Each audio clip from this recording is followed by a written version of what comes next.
Well, hello, Facebook. Well, hello, the entire world and everybody now.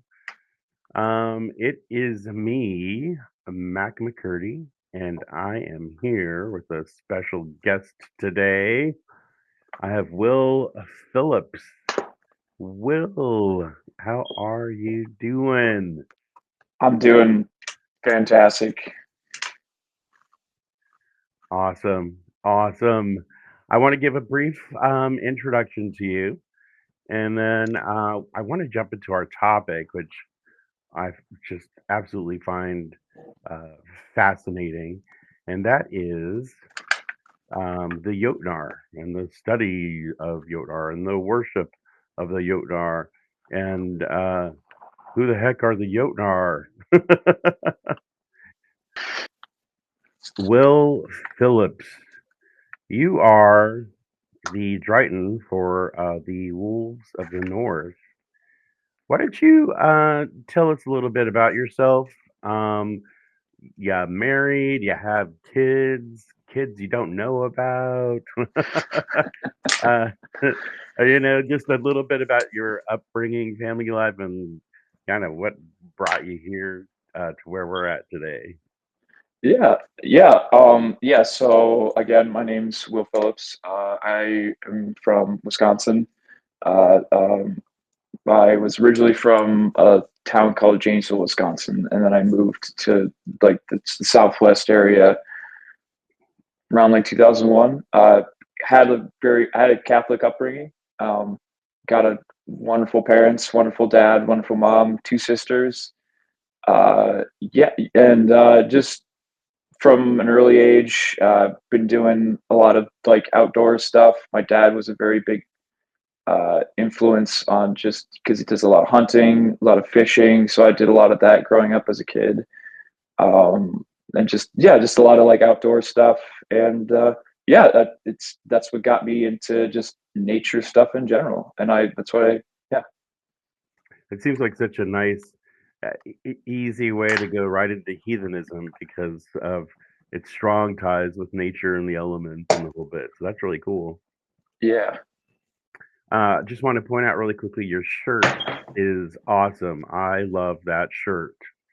Yeah, it's Wolves in the North merch as it is. Yeah. One of our kin, Dylan Armstrong, actually I think designed this, and then made like a bunch for people that they can like order off of. It was either Redbubble or Teespring. But yeah, no, I love this. I wear this. I wear this to work. I wear it. I'm wearing it just out and about, just because I'm proud of this. I'm proud of the organization, and I want to represent it. Mm. I bet you wear it to fancy parties too. Like, I I have worn it to the occasional party. It struck up conversation that way. that's awesome. Yeah. So, do you? How long have you been Norse heathen, and do you identify as Norse heathen, or do you use some other term like pagan or a Wiccan or anything? Yeah. So this coming February will be 5 years for me, for being, I guess, Norse pagan. I started really during the pandemic. Like I, I guess a lot of other people did that as well. But when you're locked inside and you're bored, and the only place you can go is either to your house or outdoors, that's essentially it's a good segue into like, I like all this nature stuff, and I really like Norse mythology. Why don't I dive into heathenry? And in terms of just what do I classify myself as? It really depends on who I'm talking to. If it's like if I get the like an odd chance where like a family member will ask, I'll just say, "Oh, I'm like into like Nordic or Norse spirituality." If it's talking to other pagans, I'll say, "Well, I'm like an animistic pagan," or I'm heathen.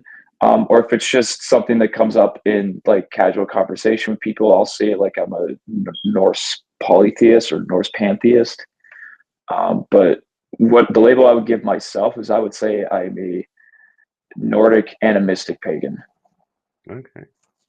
Righto. What does that mean to you? I mean, I know the general terms, but I'm sure for you that has a specific label that probably has a little more meaning to you than the general animistic term itself. Yeah. So just I guess with just dealing with the Jötnar in general, or I guess just not even if it's not just the Jötnar, if I'm working with like the Aesir or the Vanir sometimes, um, the term of like having being an animistic pagan is that you have the moniker of like animism, which is if for those of you who don't know what animism is, it's the belief that everything has some kind of spiritual essence. Like take for instance, like this rock or this piece of wood or even this candle, for instance. Like each of them have not necessarily a full spirit, but just like essence of like being alive. They're alive in the sense that you and I or a tree or a deer would be alive. Um, and that way, through that perspective, it gives the world a more sacred meaning to where you look at something or you like say if you're a carpenter and you build like a table or like a chair, you go out and harvest that wood and you take that wood because it was a living thing. It's alive, even if it's not living now. There's still spiritual essence in it, and so if you're building that chair, you realize that the material is still alive in some way, and you can honor it. You can.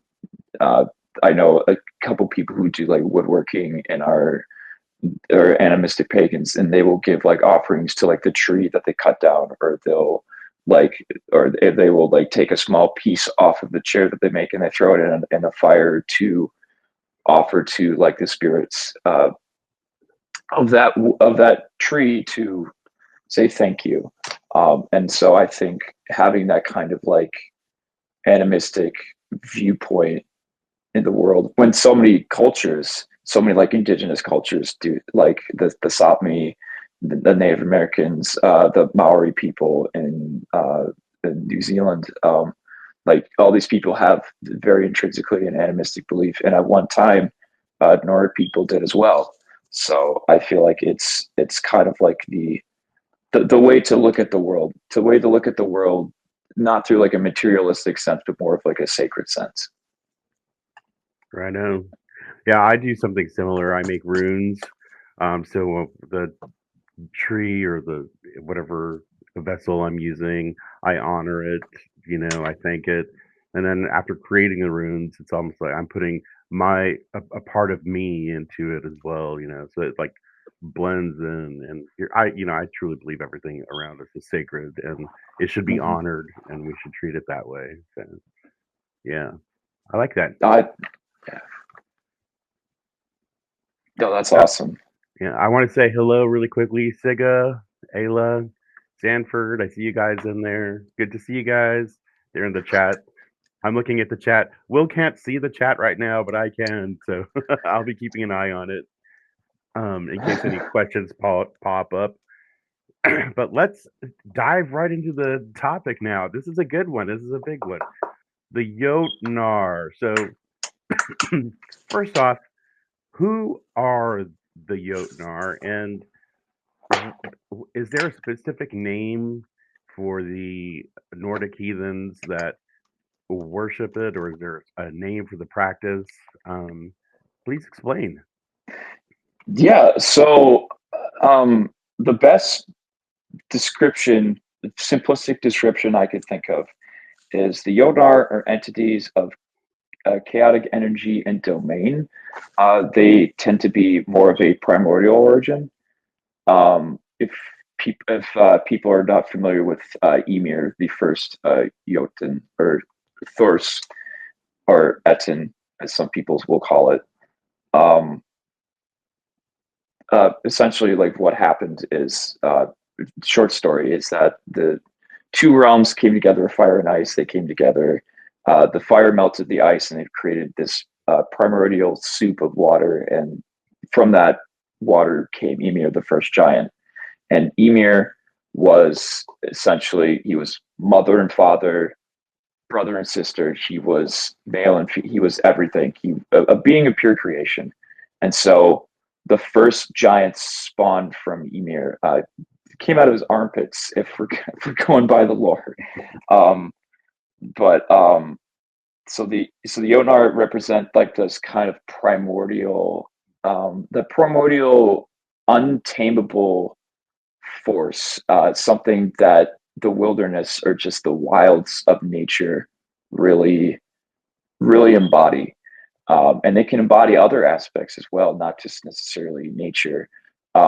But when I look at the Jötnar, when I look at Aegir, I can think of like a hurricane. I can think of like a tsunami. I can think of like these destructive forces. But I can also see Aegir as a coral reef. I can see Aegir as a shallow lagoon.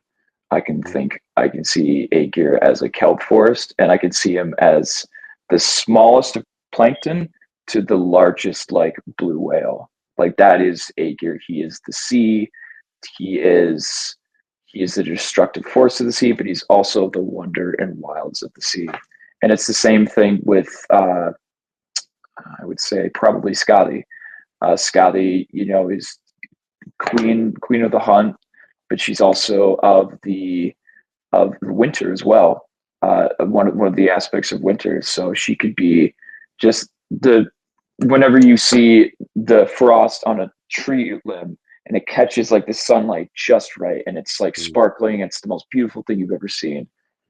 And just the wonder of like winter and all snow. But also she could be a terrible snowstorm to where people are sliding off a road and like crashing or just leaving people without power. The Jötnar represent that kind of duality of they're beautiful, but also if you don't respect them, they can they can uh to quote some people fuck shit up. Yes, I Um agree. yeah. And there's also a balance as well too, there like nature in itself has this balance of like this destructive force that goes hand in hand with this nurturing force on top of it. I always say that Norse heathenry is like a very scientific faith when you think about it.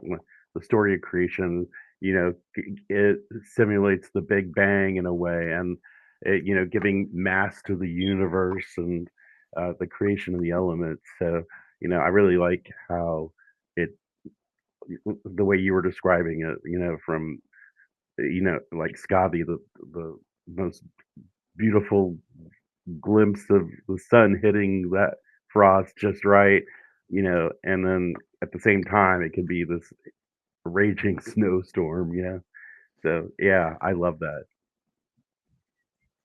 Yeah, no, it's very much like another way I would describe them is like how you would approach a wild animal. You can look at wolves in the wild, and they can be so majestic. They can be so uh, that like if you look at them sometimes when they're playing, they look like dogs, and they're like, oh, friend shaped. I want to pet it. But Yeah. if you disrespect them, then that hungry predator comes out. And it's the same way with bears. It's the same way with well, I mean, it's the same way with any wild animal. If you get too close, you disrespect them, they will turn on you, and you could get seriously hurt, maimed, or killed because of it. And Mhm. that's an aspect of the Jötnar, which is like if you are disrespectful to nature, nature can be unforgivable if you're not prepared or you're not prepared to show respect to it. Yeah. So, a lot of uh in the lore, there, I think this is probably a translation issue or, um, something, because we're looking at it through the lens of somebody else. they're often described as giants. Are Mm. are the Jötnar truly giants? The like, or is that a misconception? So some Jötnar are giants. So I would describe it like this. Um, all giants are Jötnar, but not all Jötnar are giants. Hmm. So take I would say Skadi for instance. Skadi, every time I've seen her or just worked with her, she's never appeared as like a 100 foot tall behemoth, or um, or take uh, Loki. Loki isn't. Most people when they describe Loki, he's not like 10 feet tall and like knocking over buildings or whatnot. But Mhm. the terms of giants that you do see in the lore, of course, Jormungandr, the giant snake, Fenrir, of course, um, being the giant wolf. Starkadr is another one. He appears in the Haas book. He's the giant with, or the Jötnar with uh, eight arms. I think he's got 8 arms. Yeah, 8 arms. And then, of course, Ymir being a very, very giant. And then, of course, Surt as well. But yeah, there are many instances where, the Jötnar are giant. And I think the word giant comes from like Old French or something, where it like describes something big. But Jötnar is derived from Old English Eoten, and it's like Eoten, and then that is derived from the Proto-Germanic word etunas, which means glutton or consumer.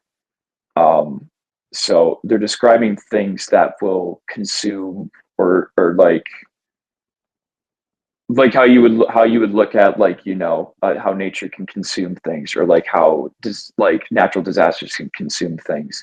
That's I think that's how they were describing them. It's like the word etunas just means like consumer or ravager, or just or just glutton, something that eats, something that takes. Mhm. That's where the word yoga comes from.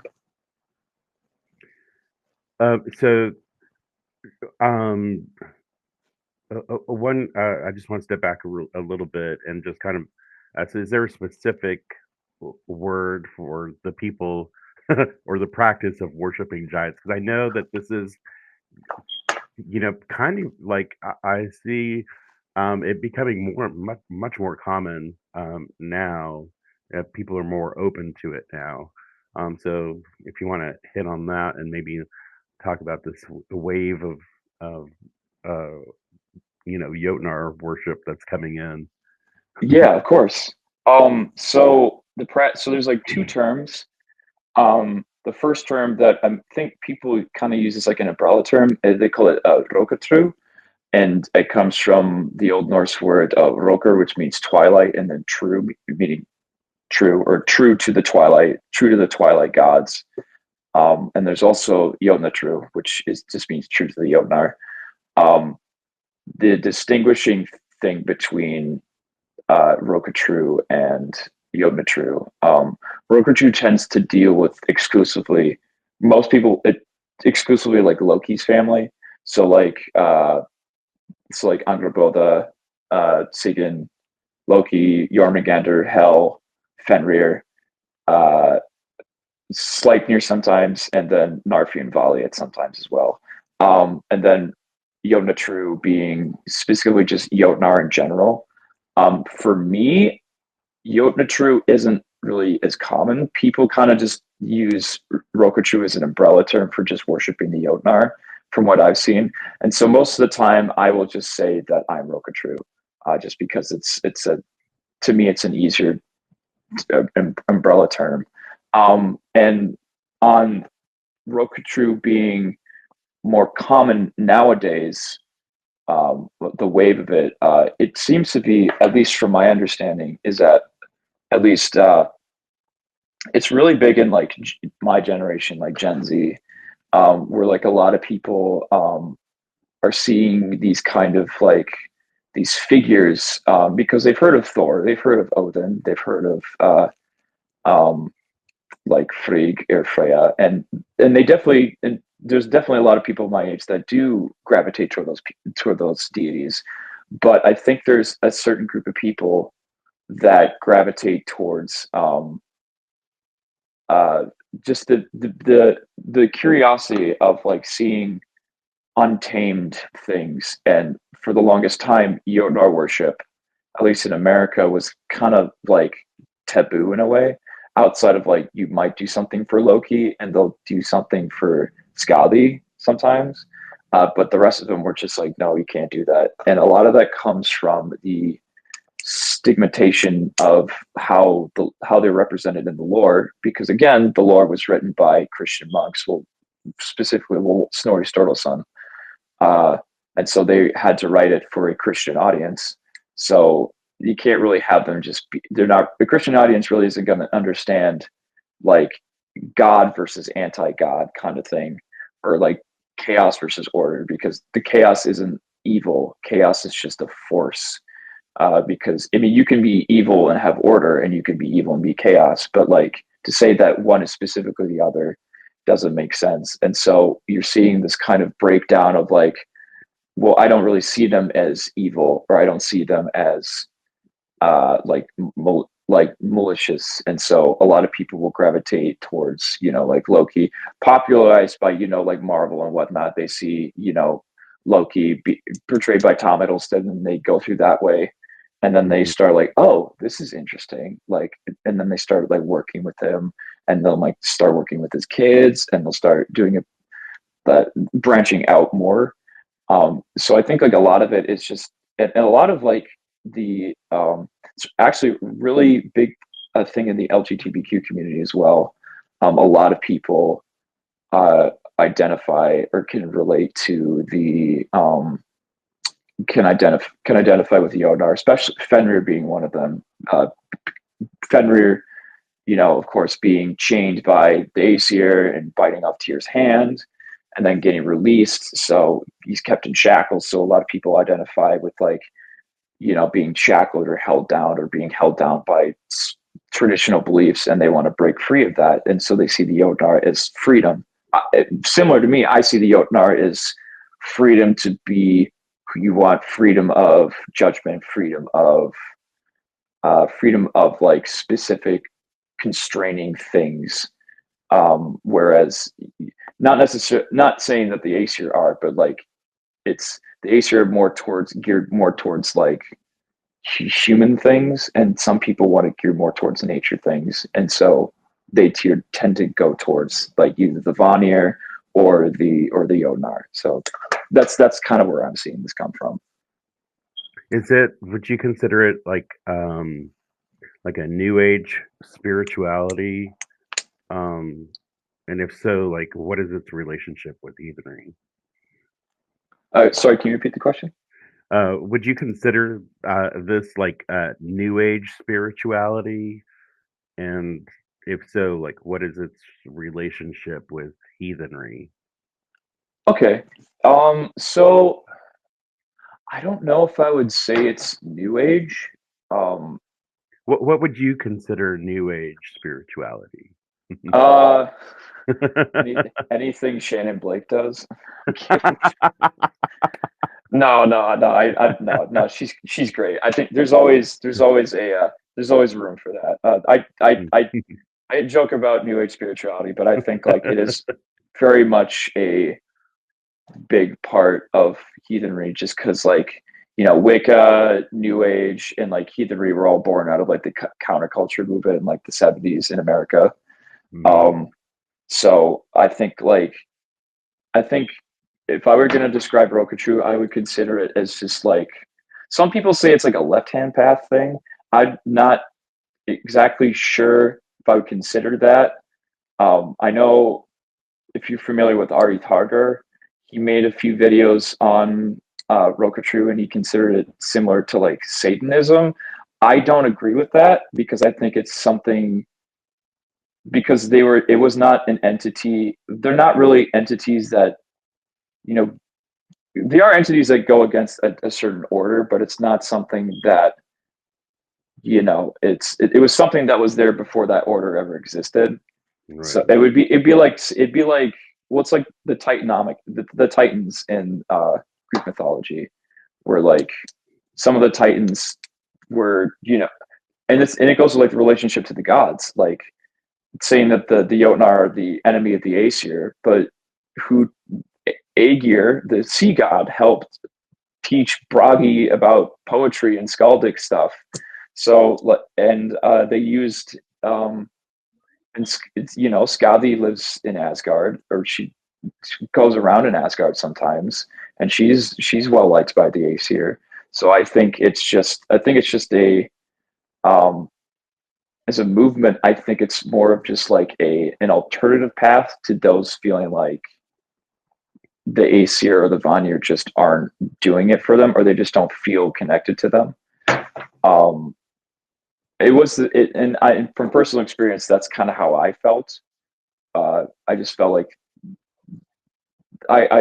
I love working with the Acer and Vanir, but I feel like the Jötnar just speak on a completely different level to where you can really get into like the meat and potatoes of just like nature and like the duality of nature, being kind of existing in like a gray space where it's like it knows you're there, but it's not gonna like it's it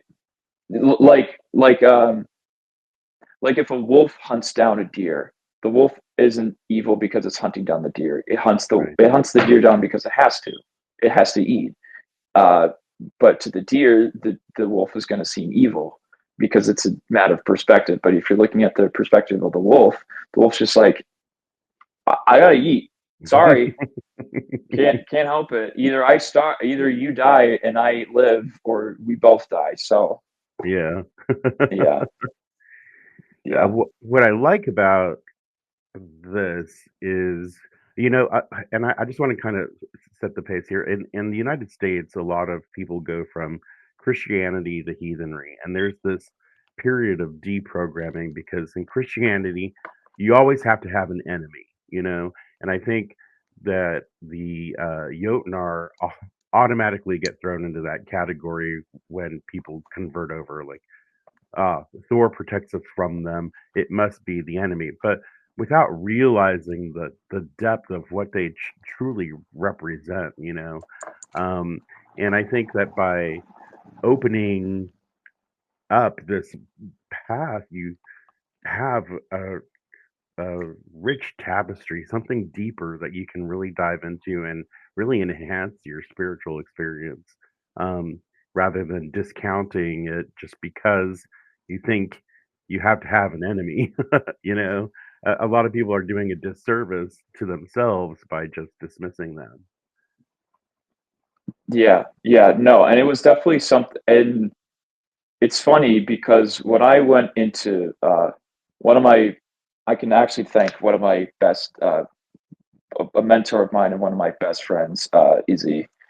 Um, he essentially was the catalyst for me. It was essentially for me getting into Roka True. It was my friend Izzy and just God of War. What a great game! I gotta say, I gotta give that props. Loved it. Their Yeah, portrayal of Yorm and Gunther in there was like, ah, just beautiful, breathtaking. It was just well done. It was well done. yeah, and like it's funny because like obviously they took liberties and it's not accurate to the lore, but the way that Mimir tells the stories of the Jötnars from like the shrines that you find of them, it just I don't know what it was, but it was something. I would just listen to them tell those stories, while like Kratos is rowing the boat and getting to the next destination, and he's just like talking about like there was Starkather, he was the eight-armed giant, and Thor took his arms and ripped them off, and it was just like just hearing all these stories. It was just like I don't know what it was. It was just like a sense of wonderment, and I'm like, these Jötnar sound really cool. and I like wanted to learn more about them because like in traditional like media, you don't really get that because it's like, like, well, I'll take a stab at Marvel, but like if you watch the first Thor movie, the ice giants are just considered like, you know, Yeah, evil and whatnot. And they're pretty generic, but when you look at something like God of War that takes something like that and they want to make like a full fleshed out story out of it, it was very much of just like I want to learn more about these, and like I don't think I would know half of the stuff about the Jötnar now if it didn't lead me from playing God of War to research them and do these kind of things. Like the whole reason I know about the story of Bergelmir was just Mimir telling that story, and he's just how Bergelmir and his wife survived in like the trunk of a tree after Odin killed Ymir, and then the whole world flooded from his like blood and whatnot. And just hearing that told, it was like these are like this is insane. Like I didn't realize at the time like how insane it was. I was just like, wait, hold on. He stabbed him, and then like the world was flooded in like his entrails. Like that's nuts. And but like diving into it more, it was very much like okay, and I like that's it gave me my curiosity. And like the first time I went to a Wolves in the North event, I just remember talking to Izzy, and then the past like 4 years, they've just kind of given me guidance and just like maybe you could do this, maybe you could do that, and then just hearing perspectives on it and just learning, just realizing like these are the like I feel at home. I feel at home with them. I feel I feel like I could walk through the darkest woods and one could just pop out from behind a tree and I could just feel comfortable where I'm just like, what's up, cousin? that's awesome. Yeah. Uh, I want to dive into some of the comments that we're getting here. Yeah, we were talking about the word Jötnar and like, does it mean giants and the whole bit. And Sanford chimed in. He's saying, multiple words linguistically have many variations. The Jot is like the Finno-Ugric. Is Finno-Ugric? I don't know what that is. Oh, Funo Ugric, yeah. Okay, I will learn today what that is, and it and it means destroyer. Okay. Siga had a really good point as well. A volcano erupting isn't evil; it is just a force of nature, and honoring that Yeah, is exactly. natural to humanity. Yeah, so it's really good. And Sanford again, Rokuchu goes back beyond medieval alteration of the original faiths, and it really does.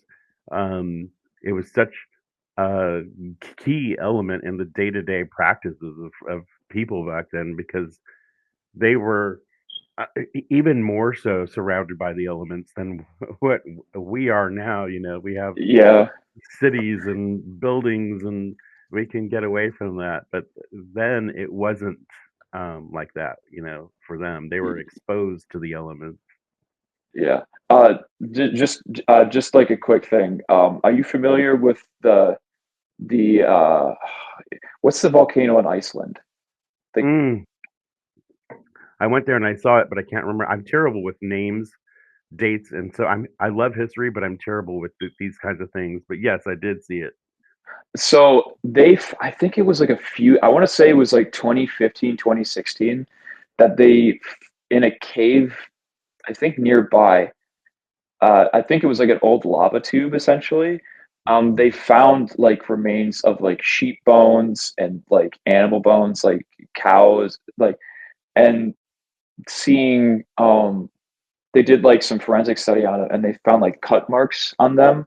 So like these animals were being like processed or butchered and then like brought here. And I think they found like a few like tools. I think they found like axe heads or whatnot too. But what they were considering, and a lot of people kind of, and a lot of like Rokuchu people kind of agree with this, is that uh, they were giving appeasement to the volcano. They're giving offerings to Surt. So, like, hey, these are our offerings. Please don't blow up and destroy the island.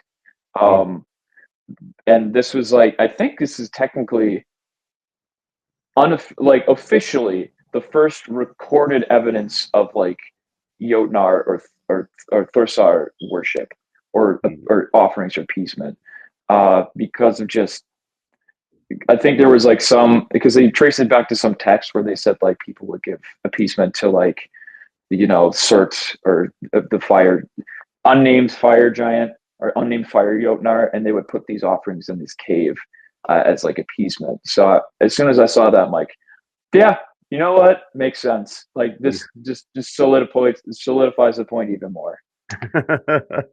Yeah. Yeah. Ayla really quickly said she loved it when you said, "I feel like you could pop up from behind a tree and say, 'What's up, cousin?'" But I mean, that was, a way to say it, but I think it's so awesome that you feel that connection, that you have it. I think that's something that's lost along the way, in a lot of people's journey because they dismiss, uh, the bounty that the Jötnar will represent. There's a lot of focus on the Aesir people. Again, this is a conversion from Christianity to heathenry. Automatically you know, Odin must be God and Loki must be the devil, and there's this whole Yeah. like Balder being deprogramming. Jesus. Yeah. Yeah, so there's this like deprogramming that has to happen, and the more that you realize that there's not this like innate evil in nature, that there's a like a real divine balance, the better off your experience is going to be, in the end. Yeah. So I love it. I'm loving that we're going on these little tangents and stuff. I think it's great. But I get to learn a lot about you too. So. Yeah, that I can't stay on like one specific topic. Which is good. But along like the so this kind of hits into my next question. You were talking about the volcano with the cave with the offerings to the Jötnar. So like, um, what did they represent more than just the elements, and nature in Norse heathenry, or were they considered actual deities? Because I know, like now, some people think of, the deities as just elements of nature. They're not real, figures, Personifications. Yeah. right? And some people take it the opposite. Some people think it's a mix, but back then this was religion was their science. so Yeah. Yeah. um, so how did what all did the Jötnar encompass, um, back in Norse heathenry? So, in terms of like, again, with source wise, there's not a heck of a lot to go off of. So, a lot of it is very much up to like the practitioner to kind of decode that and understand that. Um, and when you have that, nobody's going to have the same kind of you'll have similarities and you'll have like like Sigyn represents this for me, and it's like she represents the same thing for me, but she does this in a different way. um I think when I guess like I could go into like when you talk about the elements, like there is like different kinds of like domains that each of the Jötnar kind of like inhabit. Like you have well, I mean, you obviously have like you have your fire Jötnar, like your fire giants that most of them live in Muspelheim. You have Mhm. your ice giants that they'll live. Some of them live in Thrymheim, which is an area in Jotunheim where Thrym lives. Uh, then they'll live in Niflheim as well. Then you have your mountain giants. So like you could consider Mengoloth to be a mountain giant because she lives on Lifiaberg, which is the healing mountain. Mhm. There's also like the Ironwood, where Angraboda lives, where she keeps all of her brood and her kin. Uh, Consider those like like if you want to consider those then like forest giants, and then you have like giants of like the sky of the wind. So Kari could be one, and I would also consider Farbauti to be um, a Jötnar of the sky as well. He's kind of, I would consider Svarbalti to be like the antithesis of, I don't, not antithesis, but kind of just like the mirror of Thor, because he deals with like weather stuff as well. Hmm. Um, but he's very angry. um, but yeah, no, and it's like they represent like just so many different like aspects. Like Loki isn't like, some people consider him to be like a personification of fire. Some people can view him as the trickster god or the catalyst to change. Angra Boda is definitely, she doesn't really represent like a nature aspect, but she represents more of like the crone aspect, or like Sather, Hmm. more like the primordial side of Sather, because I firmly believe that like the Vanir learned Sather magic from the Jötnar, the primordial, and then of course Odin learning from them as well. But like I think like there's so many different aspects that they can cover, because you obviously have like your strictly like elemental sort of uh, giants, but then you take something like like Frabauti, or like Sigyn, or Mengaloth. Hmm. Mengaloth is the I work with Mengaloth a lot, and she's very similar to Air, who is like the healer for the Aesir. But where Air might deal more with like physical ailments, Mengaloth to me deals with like mental and spiritual ailments. Hmm. Uh, and that's one of like her teaching, is like when you climb up her mountain, you face like the problem. It's a time of reflection and remembrance when you climb up that mountain to go see her, in your mind. Like the things that's been hurting you, the things that you've done, the things that people have done to you, and you kind of just reflect on that, when you're going up to that. Because like again, she doesn't really represent like a specific aspect of like nature, but she represents an aspect of like a more primordial way of like looking at the spirit, or like the soul, or like the human mind, in a Hmm. way. Yeah. It's like that initial instinct for like a mother to nurture. Um, Yeah, there's not a element in nature to describe that, but it is a part of nature. yeah. Again, Mengeloth is very motherly. Uh, Angraboda is super motherly. Not motherly in like a way to maybe like Frigg is, but like motherly is to like a she wolf is to her cubs. Hmm. Uh, because again, motherly aspects can be different, versus like you take a motherly aspect to a mama bear, versus like a mother wolf, or to like a human. Mothers is that it's that same thing, but it's different depending on which species it is. Hmm. Yeah. Yeah. So you did talk about some of the like classifications of the Jotuns, the Jotnar, um, already, which is cool. I like that. Is there in the in Rocketru, is there like a hierarchy or anything, or it's just kind of like it's your path, you make it, kind of a deal? Yeah. It's kind of like it is a your path, you make it. Like there really isn't like a king or queen of the Odnar. It's very much just like you got like scattered groups or communities of them throughout the realms and throughout the cosmos.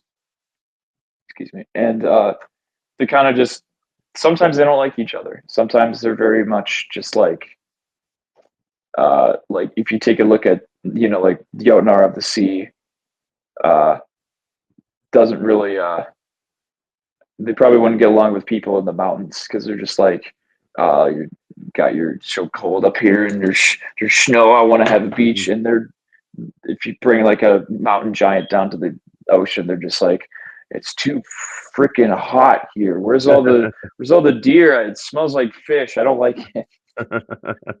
It kind of mirrors the way when Skadi went to live with Njord. So I Mhm. thought was like it's kind of similar that way. Um, sorry, what was the question again? Yeah. Oh no. So like we were just talking about I like this Scotty, living with Njord and the back and forth there, but yeah, it was just the different classifications of, was there a hierarchy or is it like you kind of Okay. just let them do like is there because like with the Aesir you have Odin as the All Father. Would you think that there was like uh And All Father for the Jötnar. yeah. Um, I mean, I wouldn't really say so. I think there is like an all father for a specific community of them. Like for Mhm. the fire giants, it's obviously Surt, of course. Because he's the one that has the flaming sword that burns down Asgard at Ragnarok. Um, but for like and like for like again, it'd be like Ron and Aegir for the sea. It'd be probably be Kari for the winds, and then Snare probably would be um, for like snow or like tundra. For the ironwood, it'd obviously be Angerboda. Uh, and then I think there's everywhere else. I guess just depends on like how you look at it. I don't think there's really a specific hierarchy. I just think it's like uh, groups that somewhat get together uh, because I mean, if we want to take a look at like if like who is the all father of the Jötnar, I mean, like the only thing I can think of is like probably like I mean, who's the one that leads them at Ragnarok? It's Loki on Mhm. Naglfari, the ship. Other than that, I think it would just be Surt. But like, if I don't think there's like a really definitive answer of like who there is no hierarchy because like Mhm. it'd be like saying like who is the president of all the wolves? It's just like no, they're separate wolf packs and they have a dominant pair and that's it. Versus Mhm. like yeah, it'd be different. It'd be different if it's like a community of people. It's like this is the leader of all the people or this is the king of all Norway. Like they don't have that. It's just like we recognize each other, we're kin, but like we're also gonna kind of do our own thing as well. I always get the whole like tribal vibe, with the Jötnar. Yeah, yeah. Like they're a pack, they're a community, and there's other tribes that they are related to or associated with, but they have their own. Um, so that's the kind of vibe I always get when thinking about them. Very Yeah, tribal. yeah. No, again, that ties into like the whole um, animistic viewpoint of it. Just them being so nature driven and being nature itself. Uh, like it's essentially they are just like animism, just working, having an animistic mindset and working with the Jötnar just makes sense to me because I mean like everything is like you go to if you do like journeys to like I don't know, Muspelheim or like Niflheim, like you see like it's just rock and like lava or like ice and rock, but like that ice and rock is alive in their domains anyways, even if it's not like it's just like, oh, it's just a pebble on the ground, it's still alive. So Hmm. yeah. Now we did talk about what drew you to the Jötnar. And I thought that was really cool. It was great. And I love how even a game can inspire someone to seek out a path, you know, which I think is cool. Do you think though that like given your upbringing with your ties to nature that you were more chosen by the Jötnar, or did you choose them, or was it like this natural convergence of the two of you? So I think about this a lot. I don't think I don't think I'm important enough for people to be like, you shall be you shall be our mouth and ears.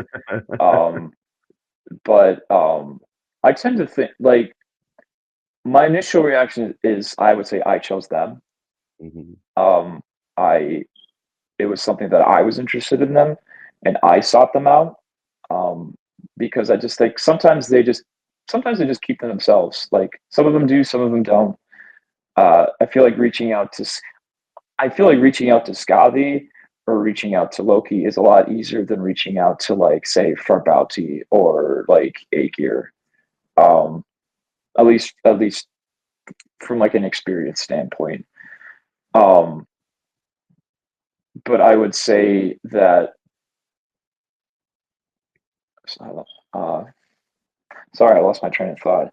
Um, I would say just I'm sorry, can you repeat the question? No, that's fine.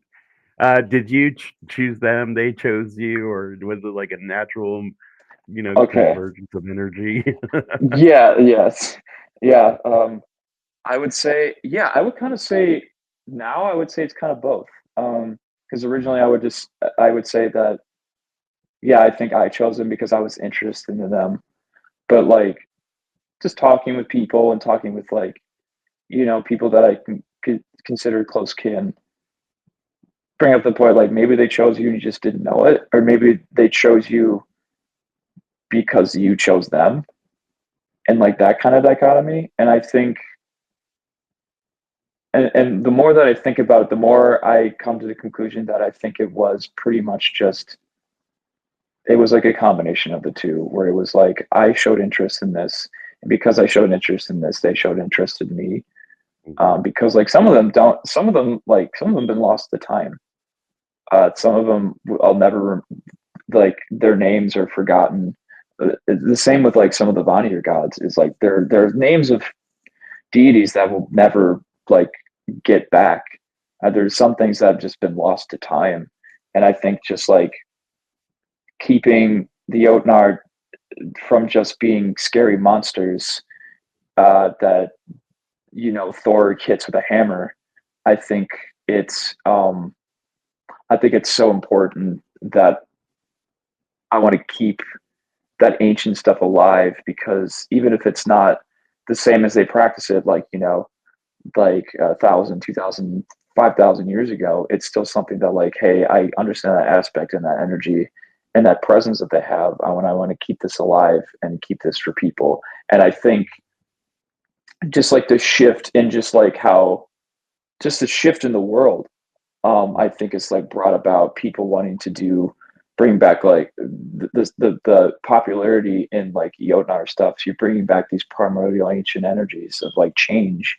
mhm, And I think, and I want to like help like boost that, because I think, you know, it's so important to remember that kind of energy and to remember that change. Because sometimes, not to quote the Joker, but like mhm. introduce a little anarchy. But like, but yeah, but like, to like, to understand that like sometimes you don't have control of things, and that's okay. You don't have to be in control every single moment. And I think when people work with that primordial energy and work with that kind of stuff, they realize like, oh, like, yeah, I want to be in control of certain things, but you know what? If something happens, I'm not going to be upset about it because it's out of my control. And just, you know what? I'm okay with that. I'll roll with the punches. Mm. And that's just chaos in a nutshell. So a Yeah. couple things I want to hit on that you talked about, and one is what you when you had mentioned, there are some that were just lost to time. I really, I truly believe that there's a real magic in speaking a name, and that keeps that entity, that person, it breathes life into them. It keeps them alive. So I think that's something that uh, has such power to it. Just speaking the name and even calling upon the old gods and just speaking their names is like a breath of life, you know. Um, and another thing, we're talking about anarchy and chaos. I mean, and some of these are natural things, like you said, beyond our control, but they are necessary for growth. You cannot grow in a stagnant, lifeless, um, you know, ecosystem. You have to have that chaos. You have to have something that challenges you, Hmm. and it's how you rise to meet that, or how you respond or respect the what's in front of you that really makes the difference in the end. Absolutely. Yeah. Um, do you, and I hate to use the word patron because it just for it makes me think of like a uh you know like a saint or something, but Yeah. Patron saint. Yeah. Yeah. for lack of a better word, do you have um a patron, Jötnar, or a few of them that you want to rattle off some names really quick? He, so like my patron, I would say, is Halogi or Logi, not to be confused with Loki. Um, so if you're familiar with the story of uh, Loki and Thor, and I cannot for the life of me remember Thor's companion's name that runs really fast. Oh Um, yeah. they go to they go to like the hall of Utgard Loki, Mhm. and they have like all the contests and whatnot. And the one where Loki has the eating contest, Loki is the giant that beats him because, like, again, Loki eats all the food, he drinks everything, but Loki not only eats the food and the drink, but he eats the cups, he eats the silverware, he eats the chairs, he eats the table. And it's later revealed that Halogi is the personification of wildfire Mm. and fire in general. Um, and so I really identify with him a lot because I like fire. I really like fire. I like to burn things. um, Whoa! I'm kidding. Thealfie, by the way, Sanford tried Theophy, to nail yeah, it. Yeah, yeah, there we go. I know Okay, it was on the cool. tip of my brain. I just couldn't get it out. It was like I thought it started with TH. I just don't remember what it was. Uh, but Consuming the fire. yeah, consuming fire, and so with my upbringing being into like outdoorsman stuff, hunting and fishing, my family has farm. So it used to be our family farm way back when a little Phillips history lesson. My ancestor from Germany, uh, Matthias Phillips, moved over from Nassau, Germany, into the Mineral Point area, and they started a farm there. I think about it was a few years before Wisconsin became a state. So it was like I want to say somewhere in the 1800s. Um, but we turned it. Me, my dad, my uncle, and like my dad's cousins and whatnot. Turned it into a. They plowed up all the farmland, and they turned it into like they planted prairie grass. We planted like rows of trees and whatnot for like habitat for wildlife. And it's been like that for about almost, I would say, probably 20 years now. Wow. Um, Wow. and one of my favorite things we do is that it's required for the prairie grass to help with its growth that you have to do controlled burns.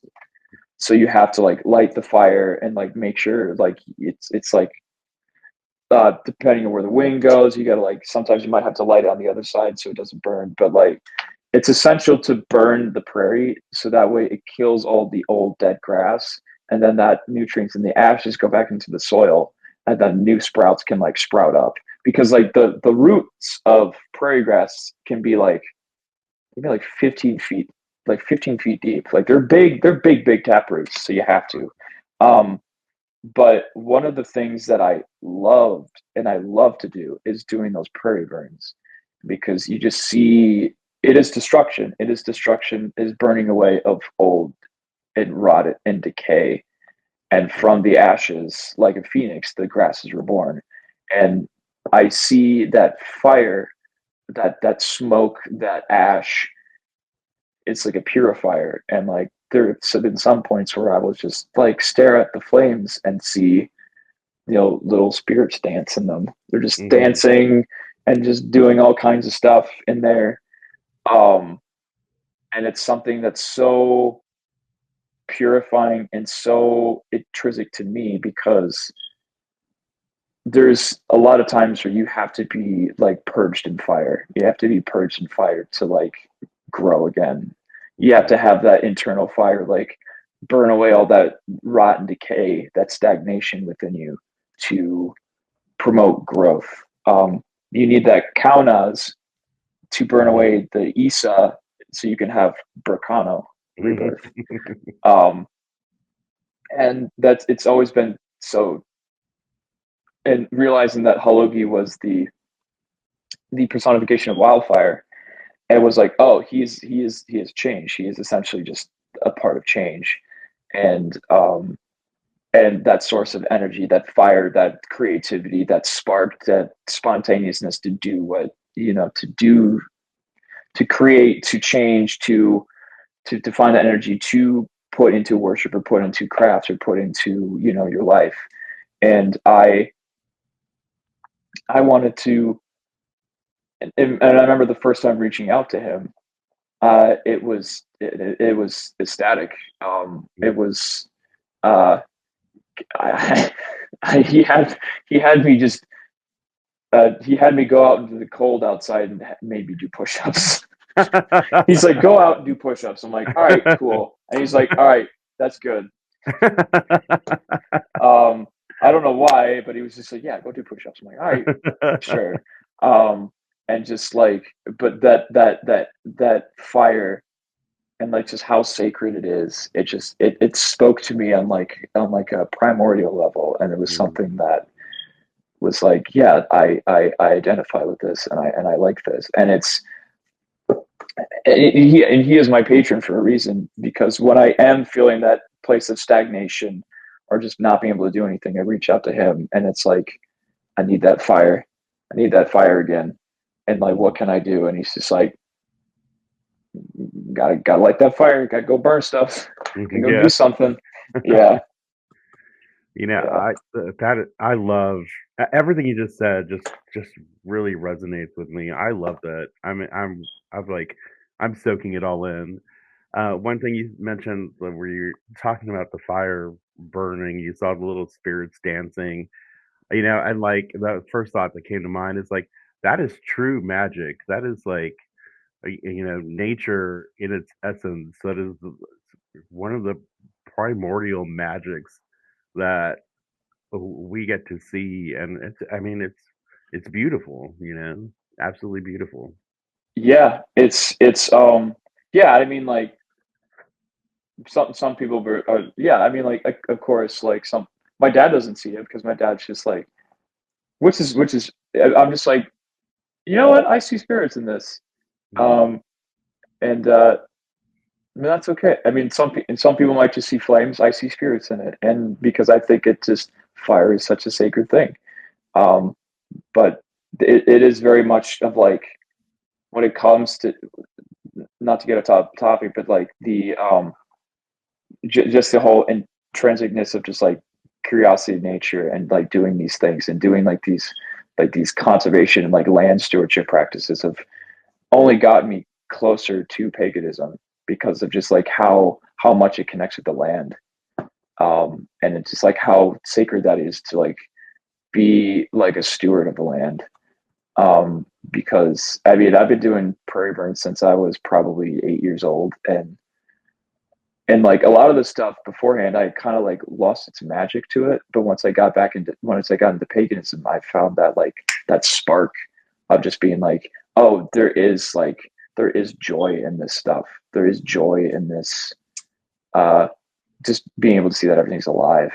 And I think now that and now when I go hunting or when I go like out in the woods, like I don't look at the woods the same way. It's when I see a deer, I see, I see something that's me as well. I see it it's not just an animal that you get meat from. It's something that is sacred. Mhm. And like if I'm gonna take an animal, I want to show that sacredness back to them, to thank them for like the stuff that they've given. So yeah. Mhm.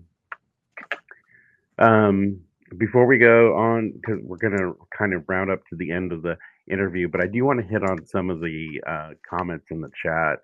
Siga says, "This is when you were saying basically, who am I that the Giants would want me to speak for them? Like you said, you weren't important enough." She says, "It reminds me of a Doctor Who quote. Nobody important?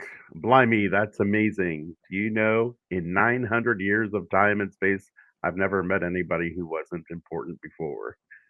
Meaning, of course, you're important. um, and Ayla also pointed out that the because they understand that you're not a threat. The spirits and the force and the Jötnar, that you're not a threat. That they welcome you. Some humans are a threat. So when they pop out, you're like, hey, cuz, they're like, this is, Yeah, they know they know your intentions, your soul. I'm just the annoying kid at the lunch table, and I'm just like, "Hey guys, how's it going?" And they're just like, I've just done that so much that they're just like, "Fine, okay, I guess you're cool. I guess we'll teach you say, I don't know, you pestered us long enough." And then there's a big discussion here about the whole element of fire, you know, uh, and the chaos.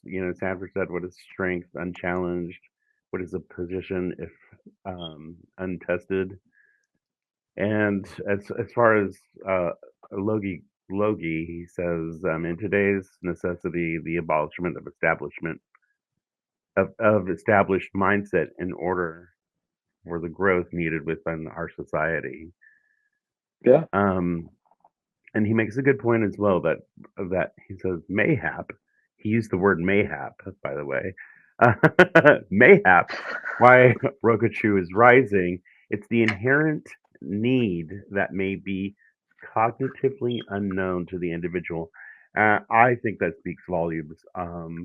There is like everyone's born with these like raw elements, and we're learned to tame them to fit into the civilized world, but I think in everybody there's that seed of raw primordial energies that are yeah. there. We got the blood of Ymir running through us. We all do. Hmm. Like we're made like from a scientific standpoint, like we are stardust, and like Hmm. all the stuff, like you know, Ymir being the Big Bang. Shoot, we all got primordial energy in us. It's just how we use Yeah. it. And one more, Ayla makes a great point here. She says, "I believe the Jötnar are becoming active because the Earth is reclaiming its sacred space from us. Mm-hmm. Searcher rising to protect everything else from us." I mean, when you look at what's going on, mankind is the greatest threat to this planet. They're the most destructive force that Yeah, there is, and until we grow up and get priorities straight, um, the earth has to heal itself. It has to, and it's going to call upon the Jötnar to do this. It's going to call upon every magical force it has to set things right. yeah, yeah, and yeah. That's just why I take like land conservation so seriously. Is because who's going to protect like like habitat. Like, well, even speaking like in northern, like southern Wisconsin, like a lot of the oak savanna is just gone. It's farmland now, and Mhm. like, who's gonna manage that? Like, it's just like, how are you gonna get that? Like, how is the earth like? If you don't have habitat for like, if it's just a bunch of like barren cornfields for half the year, it's just like, well, where is everything gonna live? And so Yeah. it's like that's why I think of like conservation and like habitat restoration is just so important.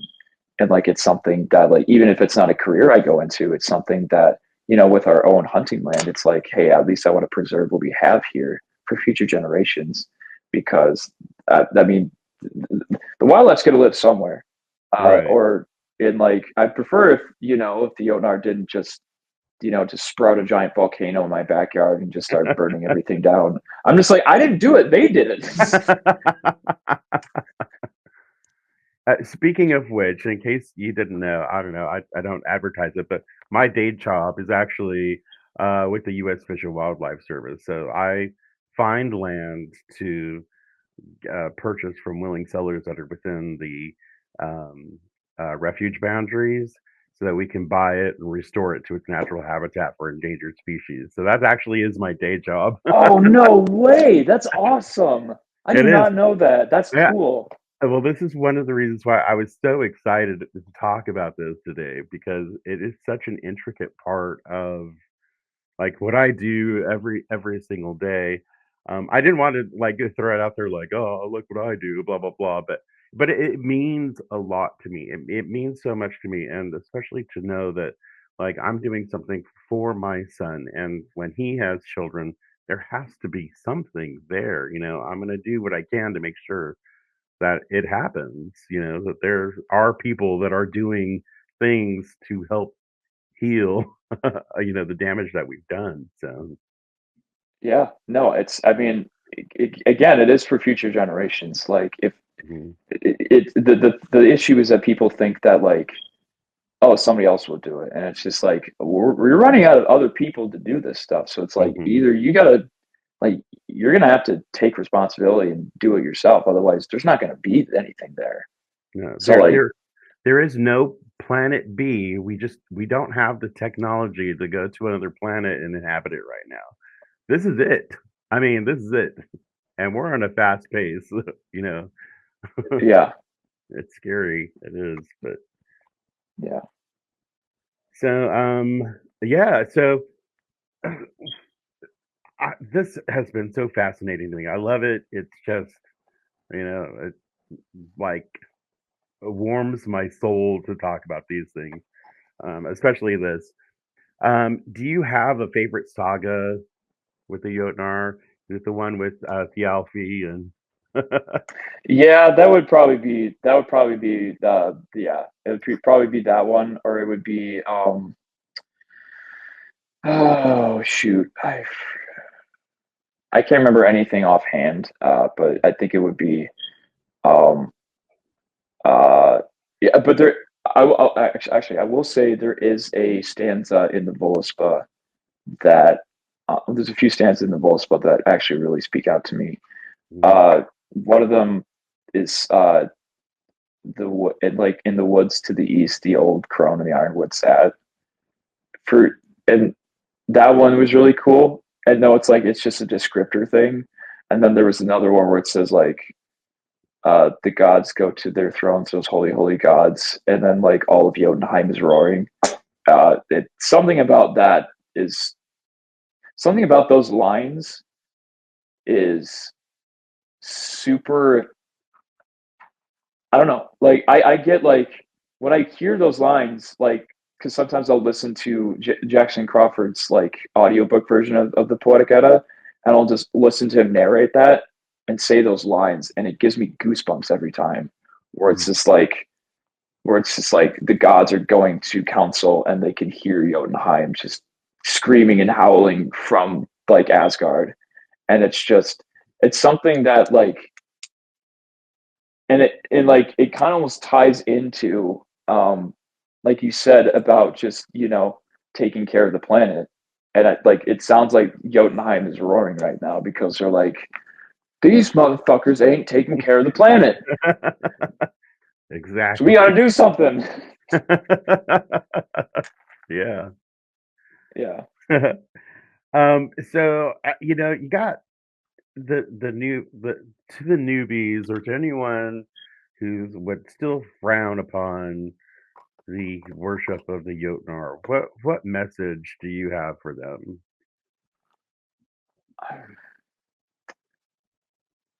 I would say don't think of when you think of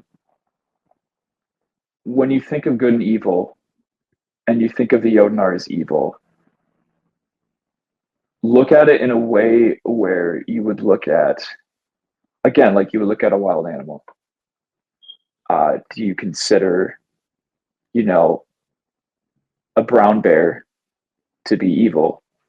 If you get too close to its cubs, uh, it's going to maul you or try to scare you off. Um, does that make that evil? I mean, yeah, I mean, like it sucks if you get mauled or like if you get chased by them, but like also, do you if you get too close to its cubs and you don't show it respect, it's going to come back and bite you in the ass. Um, but I would say, I guess, just look at nature. Look at the Jötnar as if you would again you would look at like a nature as a duality. How you would look at the Jötnar as if you would look at just the beautiful forest, or you would look at just a patch of ferns, or look at the Jötnar as if it was like a tornado, or like a severe thunderstorm, or flash flood. Think of these things as like think of these things like a duality. Um, a simplistic version, but just because something appears to you as evil or does something that puts you at a disadvantage does not necessarily mean it's evil. Put yourself in the place of the Jötnar and how they would act if, well, at least if they saw Fenrir getting chained up. I Mm. mean, how do you think Fenrir felt? Like he was probably scared. He was probably like, "What are you doing? What are you guys doing? Like, I don't want to be in chains. I don't think any wild animal wants to be in chains." And I Mm. think that like being conscious of taking it into account, like again, having that nature focused aspect is when you don't look at the gods as necessarily as just like as you would look at like saints and like uh the saints or like the Holy Trinity. You would look at the Jötnar as like something something that's something that is encompassing like the ground you walk on. The when you walk on a beach, it's the sand beneath your feet. It's the when you walk in the forest, it's you brush your hand up against like the leaves. It's that sensation, or it's like the light peering through like some pine trees. Like look at the Jötnar as something like as an aspect of nature, and find the beauty in it, and find the respect in it. Because at the end of the day, like if you look at the ocean, you're looking at Aegir himself. You're looking at Ron herself.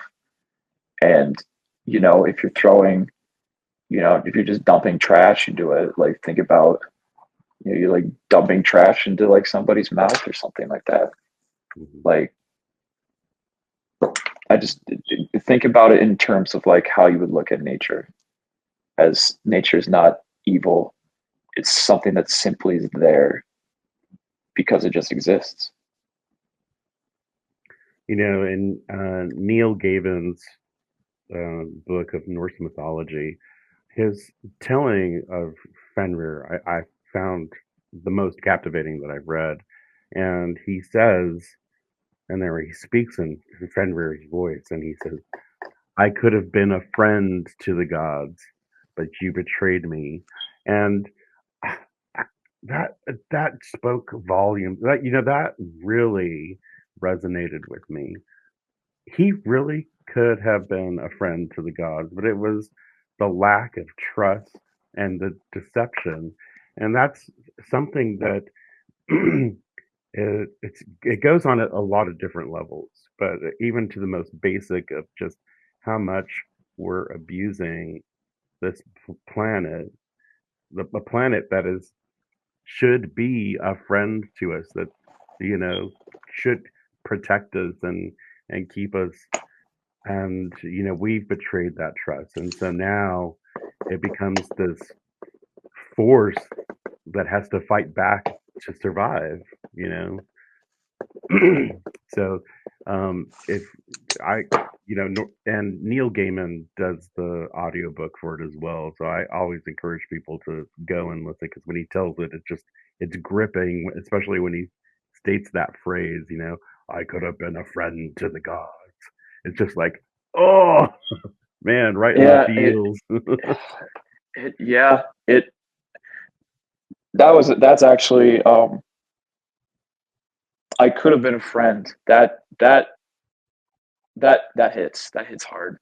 It does. Um, yeah, and I think it just sounds like that.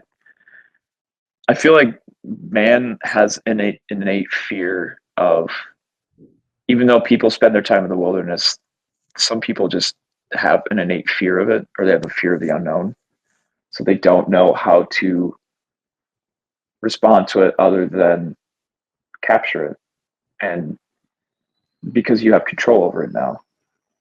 Hmm. And when it's the whole aspect of like, I could have been a friend, and it's just like, maybe you didn't understand it, but that doesn't mean it was out to get you.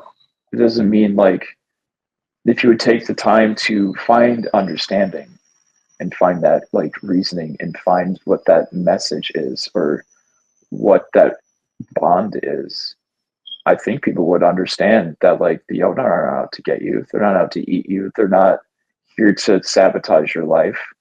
Most of the times they just want to be. Most of the times they keep to themselves and just want to be left alone. But on sometimes when they reach out to people, uh, you know, Hmm. maybe just hear what they have to say, or feel that presence, see how it affects you, and Hmm. just take that, I would say. Hmm. Really quickly in the comments, Sanford, uh, Sanford's saying a lot of good things in here. Ayla, Siga as well. But the wolf does not kill the sheep because it hates the sheep. It kills to survive. And Mm-hmm. Sanford says, "I don't hate deer. I hunt them for food." And for rattles for Ayla. Ayla's Ayla is such a talented artist, a talented individual. Period. There's so many wonderful things to say about her. But and Sanford also says, Fenrir could have been a powerful ally in Ragnarok. How true is that? But due to Odin's own fear and action upon his fear, it caused his own doom. So due to overreaction, he became the harbinger of doom. But yeah, if you and Sanford says, if we overreact to perceived threats, we harm ourselves and do not change fate. Mm-hmm. How true is that? I mean, we don't learn, we don't try to understand what you're fearing. Um, you are dooming yourself in essence. Yeah, that's literally the theme in God of War Ragnarok. It's Yeah. literally the theme. That's so funny. It just circles back to God of War. I'm just like, oh yeah, this is just it's just applied, because they're like, Kratos is like, you know what? I'm not gonna kill. Well, spoilers. I'm not gonna kill Thor, and like we can be better. And it's just like, it's exactly what we're talking about. I know. I'm gonna have to start playing it again when we're done here. I I can't, dude. It's so I can't. It's so I've played it like 3 times already, ran through it 3 times. I It's I'm on my 15th playthrough of Ragnarok. It's yeah. I was doing uh, finishing up the Assassin's Creed Valhalla, and I was like, I need to go back to God of War. yeah. I and like honestly, like a little off topic, but like I kind of like, with my relationship with Farbauti is like Mhm. very similar to like how like kind of Kratos is, where he's like, where but for about because like for me Farbauti is the personification of like he's the Lord of Rage Hmm. because like he's just an angry man. He's just angry, but like he's also very much of just like divine rage, divine anger, and he's also like one of the lessons he's taught me is like there's a time and a place for that kind of rage and anger. And like sometimes you need to use it to protect others. Sometimes you need to put that into creative endeavors or making things, or you need to put it in something else because anger is like a anger is like one of the best motivators out there. Like when you're angry and you're like, God, I'm gonna do something, and you're just like, and like, I mean, for me, it's like literally trying to flint nap or like chopping wood, and it's just like,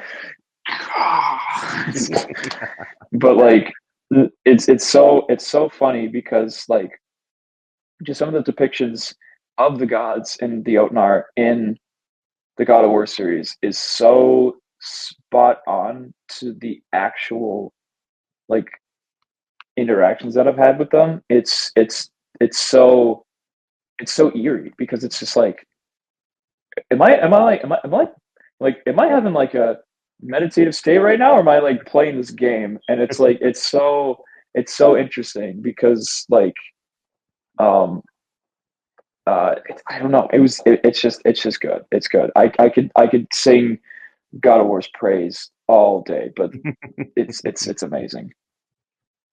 I think it's cool that something like that like sparked something in you, you know. I think that's just so awesome. And sometimes Yeah, it's all it takes. yeah. It's a little shift in narrative. That's all it takes. Well, well, our time is coming to a close here, to an end, but I cannot thank you enough for coming on here and doing this interview with me. I definitely want to have you back if you're open to it. Let's talk about. Absolutely. I can't thank you enough for this. This was a lot of fun. I did. I was very nervous through all this, so I might have like sweat through my shirts. I couldn't tell you were nervous. You did such a great job. You were like, ah. When it Um, comes to yeah, yeah, but yeah. but yeah, it's definitely some more topics I want to talk to you about. I mean, to say, I think we just, you know, I try to keep these at an hour. I feel like we kind of scratched the surface on it, but we did get some really good meat in there. Yeah, Um, so and there's other topics I just want to really pick your mind at and stuff. So I'll definitely be having you back if you're up for returning. yeah, absolutely, absolutely. But this is, I mean, this is such a great format. Like you've done a really good job with this. Uh, Because I went back and watched like the one you did with like Colby and the one you did with mm, Sanford, and both of those were just fantastic. thank you. Yeah, Yeah, I'm trying to. The goal of this is really just to say, like, all right, these are your like day to day heathens, you know. So let's just, how do you incorporate these things into your daily life, and and the knowledge is part of that. And so I think like with today's topic, how many people have never even considered, you know, placing Jötnar on their altar, you know? And now it's like, hey, I can relate to this. I need to make some room, you know? yeah, yeah. No, it's I'm happy to I'm happy. I'm a big I'm of the belief that knowledge should be shared and it shouldn't be like tucked away.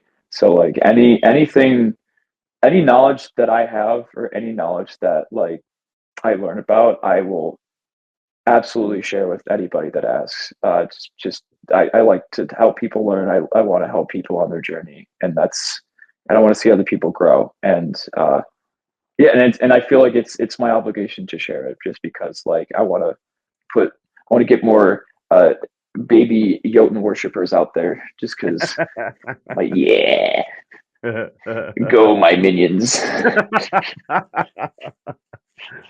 I think you've accomplished that today. Thank you so much, Will. Thank you. Again, I can't tell you how awesome this topic was to me. I just appreciate you coming on here and spending that time with me. Thank you for inviting me. This was a blast. This really was. Thank you so much. Cool.